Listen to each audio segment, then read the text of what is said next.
So I was lucky enough to be invited by both 2K and Firaxis to get my hands on a little bit of XCOM 2. Here is the final mission and the hard mission of the day that everyone was waiting for us to complete. And I think, well, I don't want to spoil it for anybody, but let's just go ahead and jump into the gameplay. So one thing that I did want to mention is that will be the only intro for the series. I know that I normally do kind of on-camera intros for every video, but because of the format of this pre-recorded footage and this post-commentary, I will not be able to do that this time around, but I don't think anyone really cares. Okay, so here we go. My initial kind of thoughts here are just, I absolutely love the graphics. I mean, really, obviously, needless to say, XCOM 2 was given a massive graphic overhaul. Graphics, I don't know. I'm trying to sound smart here. It's not really working, but yeah, it looks absolutely beautiful. I mean, you can see like individual leaves on the trees. Obviously the biome looks absolutely beautiful. I love it. Everything looks shiny. This is taking place even more in the future. When XCOM came out, it was in the future, but I think it's around, present day, I think it was around 2015, but XCOM came out, 2012? So, anyways, it's more into the future now, even more, so you're going to see, like, shiny buildings and stuff like that. One thing that I wanted to mention is that biomes and different sort of weather patterns will occur depending on what mission you load up. Obviously, a big deal about XCOM 2 is the procedurally generated maps, and we all kind of know about this. They've really talked a lot about that, and that's what everyone's excited for. But today, I also got to learn about the fact that not only are the maps procedurally generated, but also there are new biomes. There are biomes, so it might be snowing, for instance, one time when you go into this mission. And it's the same mission, you know what I mean? Like, you might load up this exact same mission, and it'll be raining, or it'll be summertime, or it'll be fall, or whatever it might be. So that's just super cool. That is really, really awesome. But I mean, I know that there is obviously time-based. I'm not sure if maybe the seasons, what I just stated, is accurate, winter and fall. But I know that it could be raining, it could be snowing, depending on the season, stuff like that. Right now, I don't even know what time we started this off. So like I said, this is the hard mission of the day. The developers and the PR people from 2K had given us 4 missions total. This is the hard one. This is like everything was prepared for this, and as I said before, I mean there was a lot of pressure for me to do good. I really wanted to do good on this one. I was a little bit nervous, and I felt like I had it somewhat down. The third mission was somewhat tough, but I had got my confidence up, and I had felt pretty comfortable so far. So I decided to split up my squad here. Might have been maybe not the best idea. In hindsight, I probably should have maybe kept them all together. I did, put my sharpshooter up on the top of the roof, a high vantage point. I figured I didn't know what was going to be thrown at me. All I knew is that we were going to see some pretty crazy baddies. And I figured that if I got a sharpshooter up on the roof to get a higher vantage point, maybe clear away some of the fog of war so I can see it before it comes and hits me. I didn't want everyone to just go down the same road at the same time. I just thought that would be a bad idea. And again, I might be playing a little bit cautious because of the way, maybe not. Am I going to dash here? I can't even remember. I really hope I didn't. Wow. That is a ballsy move. I must have been just not caring. I was like, screw it, I'm going for it. There's nothing over there, so that was good. So as I've talked about, the biomes and the maps are procedurally generated. Not only that, but the maps are procedurally generated, but you're going to also start. Your squad is going to start in different spots every single time. The enemies are going to be popped in different areas every single time. I mean, it is crazy. I was there with Angry Joe, and I was constantly looking at his screen, seeing kind of similarities and stuff like that, especially within this mission. And obviously there are going to be some similarities because of this is the part of the campaign mode. You're tasked with investigating the Advent Blacksite, which you can see in the top left-hand corner from the objectives. I did just stumble upon a turret here. Obviously, there's going to be similar, somewhat buildings, you know what I mean? Because this is kind of a part of the mode. There's a certain story to it, as you can see, as we're going to see some commentary from, I guess, Command Post, the Avenger. But anyways, but for the most part, he started in a completely different spot. And the enemies were completely different areas. I think he fought 2 torrents at the same time, whereas mine, I only fought 1. There's another one around here. I just got to fight them individually, which is obviously a little bit better for me. I think so. It's something to kind of keep in mind that sometimes you might get a really bad roll. You might start the game off and you might get a really, really bad roll, and just because of the map placement or the enemies and stuff like that. But I absolutely love. And sometimes you might be facing like a hard mission, but because of the way the map might be procedurally generated, it might be a little bit easier. So right now I'm trying to figure out how to how to destroy this turret. I don't want to have to deal with it. I don't want it to be there. I know that they'll do a lot of damage, and right now this is my this is my sharpshooter. So I'm not sure if I discussed this, but my sharpshooter, what I just did right there, because you'll see me fire twice. There's this. I think the promotion is called Lightning Hands, which if you check out my my menu video of XCOM 2, where I just go over the menu system for XCOM 2. I'll leave a link in the description below so you can check that out. That is the promotion I gave to that unit. So Lightning Hands is obviously really, really good because as a sharpshooter, you can fire your pistol twice, which is awesome.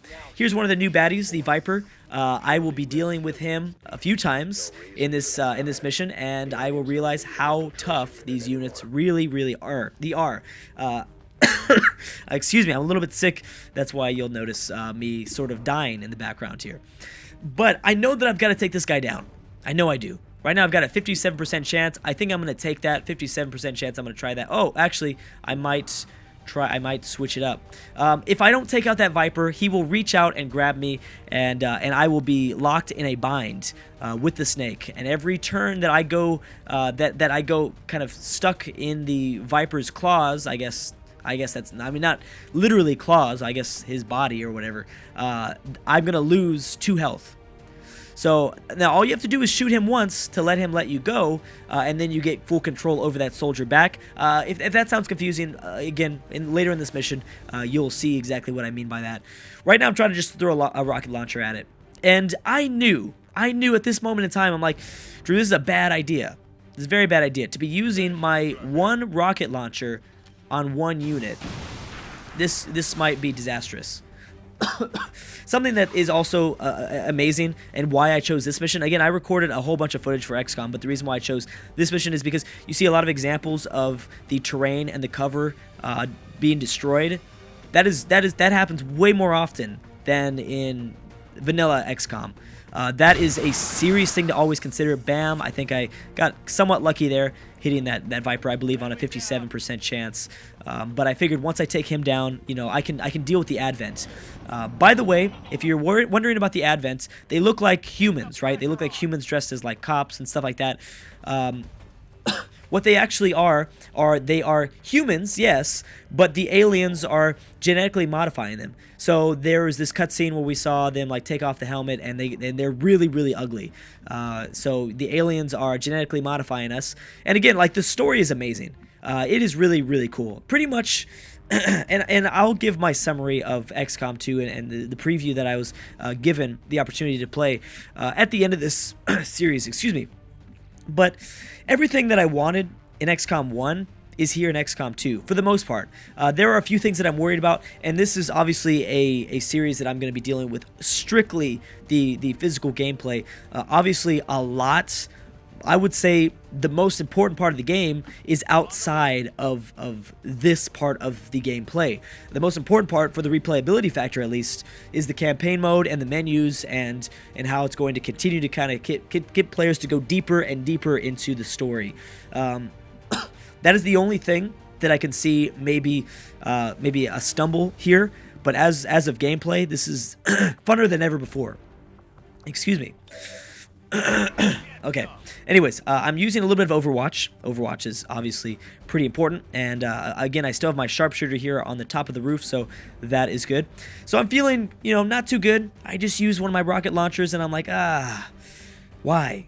You know, I know there's going to be a lot more enemies in the future. I maybe in hindsight, since I know it's going to happen, maybe I'm like, maybe that wasn't a terrible idea. But right now I'm kind of kicking myself for doing that. I probably should have played more conservatively. Luckily, the map that was generated for me wasn't. If it was generated a little bit differently, I probably would have lost in a disastrous way. So again, like I said, I've got two of my squad members going around the building just to kind of get a better vision. I guess I'm going to dash again, which is also another ballsy move. Don't really know why. This is also my rookie that I'm dashing with. Okay, so I'm not sure if you can hear what Central is saying. You'll see all those green bodies. Those, or I guess green, I don't know. What they are pretty much are they're like tombstones. They are housing humans. So we can use that as cover. Apparently, we can also maybe possibly save those humans. Not sure how that's going to come into play, but yes, the aliens are still experimenting with us humans, and they're loading them up on trains, and I don't know, doing stuff to our bodies. Sounds sexual, right? But yeah, sounds awesome. So I mean, hey, I mean, I'd much rather not be attacked if I'm just in some sort of like sleep state. That's cool. I don't have to be awake for any of this stuff. Anyways. So I don't think that we deal with that. That's a part of the story. Again, this is kind of a more story mission. We're not going to touch upon that in this gameplay campaign. So I'm trying to find the right divide here with my sharpshooter. If I want to watch over the two squaddies in the north or to the south on the road. Obviously, I want to protect both of them. I'm trying to lean towards protecting, obviously, the one with the rookie. Amy is my rookie, and this is a... This, I believe, is the unit with the, who are you? I believe you're the one with the gremlin. If I'm not, yeah, it's right there. There you go. So obviously this unit is pretty important, and in hindsight, I should have not put those two classes together. I probably should have put my Grenader. I'm not sure if he's called the Grenader. The Grenader with the support unit with the gremlin, because remember, my Grenader has, if you watch the menu episode that I did, they have the what is that called, this ultra suit that's allowing him to a little bit have much more health, and I believe it's affecting his damage and his aim and stuff like that. It's gonna do, I think, different stats depending on the classes and stuff like that. I really love the car design. Car design is looking cool. The Advent kind of cop car, that is looking awesome. It looks very futuristic. I really liked it. So I try to stay out of the buildings. I didn't feel comfortable with my breaching ability. Oh, now this is going to be a bad idea. So this is when I choose to do a very bad idea. Oh, I guess it's not too bad yet. You will see when it's bad. Oh, we have a nice little cutscene. So I think we've stumbled upon the black site. Now we've got to go in there. And I think this is when we find out, oh wait, those green things are like housing bodies. Oh, it is bad, yes. So I believe that thing is called like a cyborg or cybernet. That thing is like a big, huge grenader thing. It's gonna shoot like a rocket at us and like shoot down like a bunch of our units' health. It's not gonna just shoot one. If it shoots its rocket at you, you're gonna be in trouble. So I don't know if I knew at this point, but you might notice when I'm looking at the bad guys, there will be a little crosshairs symbol above them. This might not be a good time to bring this up. I'm not 100% if this was involved in XCOM 1, but depending on where your mouse is and where you are kind of like, see how I'm kind of selecting this unit and I'm scrolling over different tiles to maybe send this rookie unit Amy. If I happen to look at the top part of the health of those enemies, and if I see the crosshairs, it's telling me that if I move to this certain tile, I will have vision on that specific enemy. And that becomes really useful. That, I think, is another reason why I was able to save this campaign, is I started to utilize that more. Before, I was just guessing. I'm like, I'm pretty sure if I go here, I'll be able to see that guy, and then I'd end up making a mistake, and then I'd lose the guy because of it. Not anymore. I'm not sure if that was in XCOM 1, but I'm just saying that I didn't use it in the missions before this previously, so yes, that might have been a pretty bad idea. So I realized that we've got to start moving quickly. But at the same time, I don't want to pop something else. I did consider maybe putting the rocket launcher dude on top of the roof, but again, not trying to deal with popping anything inside of a building, especially with my units split up like this. So I'm not sure if I want to kind of be more careful with my approach to kind of bring in reinforcements, or if I want to just run in and dash, which obviously I ended up choosing to decide to do. Which is, I think, a good idea. It was a pretty good idea.